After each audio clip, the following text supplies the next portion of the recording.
Have you ever wondered how Christmas became the biggest holiday on Earth?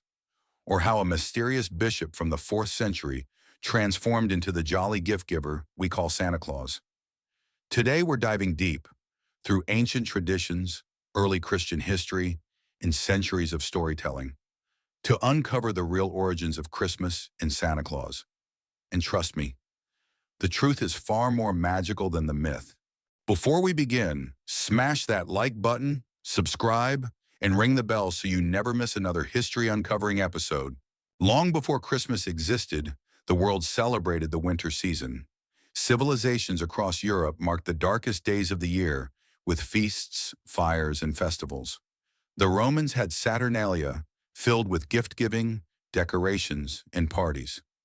Northern Europeans celebrated Yule, burning giant logs, feasting for days, and honoring the return of the sun after the winter solstice. These traditions created a seasonal energy: lights in darkness, feasts in the cold, generosity in hard times. And when Christianity spread, these ancient customs didn't disappear. They merged into something new. Christian leaders wanted a day to celebrate the birth of Jesus. The Bible never gives a date, so early Christians debated for centuries. Finally, around the 4th century, the church selected December 25th. Why? Because the date was already the peak of winter celebrations, a time when people gathered, rejoiced, and celebrated light in the darkness. December 25th also aligned with Dies Natalis Solis Invicti, the Roman birthday of the unconquered sun. It symbolized hope, renewal, light returning to the world. Christians embraced this symbolism for Jesus, the light of the world. As Christianity grew, the holiday evolved. Nativity plays appeared, carols were written, churches held midnight services, and families created traditions that blended older customs with Christian meaning. Christmas became a powerful cultural celebration, mixing faith, joy, community, and storytelling. But where does Santa Claus come in? To understand Santa, we need to travel to the year 280 AD, to a town called Patara in modern-day Turkey, where a boy named Nicholas was born. He grew up to become a bishop known for kindness, humility, and, most of all, secret gift-giving. There are dozens of stories, but here are two of the most famous. Story 1, The Three Sisters. A poor man had 3 daughters with no dowry, meaning they couldn't marry. Nicholas learned of his struggles and secretly dropped bags of gold through the family's window at night. According to tradition, the gold landed in stockings drying by the fire. Sound familiar? Story 2, Saving the Innocent. Nicholas was said to protect children, sailors, and the poor.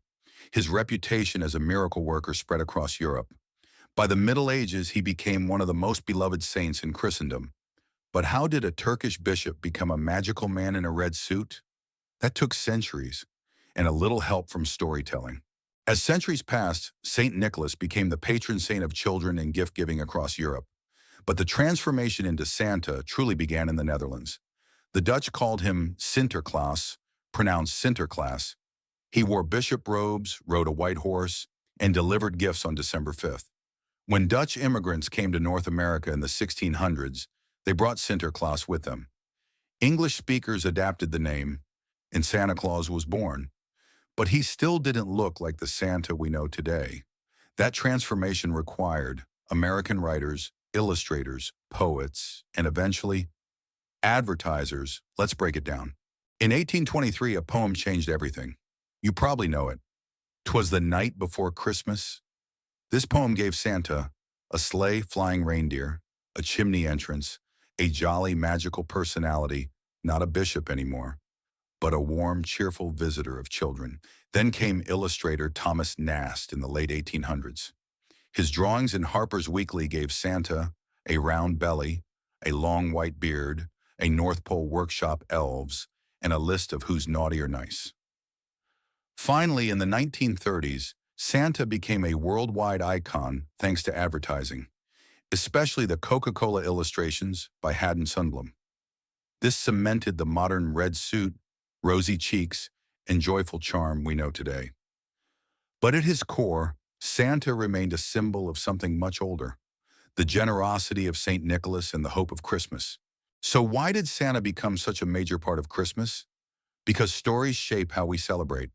St. Nicholas represented kindness, giving, and compassion, perfectly matching the spirit of Christmas. As cultures merged old traditions, the idea of a magical winter gift giver fit naturally. Children adored him. Adults loved the tradition, and over time, Santa became a character who embodied joy, imagination, and generosity, values at the heart of Christmas itself. But here's the beautiful part.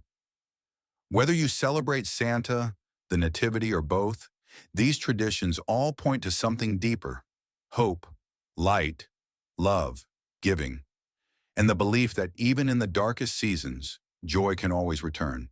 So that's the extraordinary journey, from ancient winter festivals to early Christian celebration, to a humble bishop named Nicholas, to the global icon of Santa Claus. Christmas wasn't born in a moment. It grew, blended, evolved, shaped by faith, culture, and the timeless human desire for joy. If you enjoyed learning the true origins behind Christmas and Santa, hit like, subscribe, and share this video with someone who loves holiday history as much as you do. And remember, the greatest gift we can give is kindness. Merry Christmas, and I'll see you in the next video.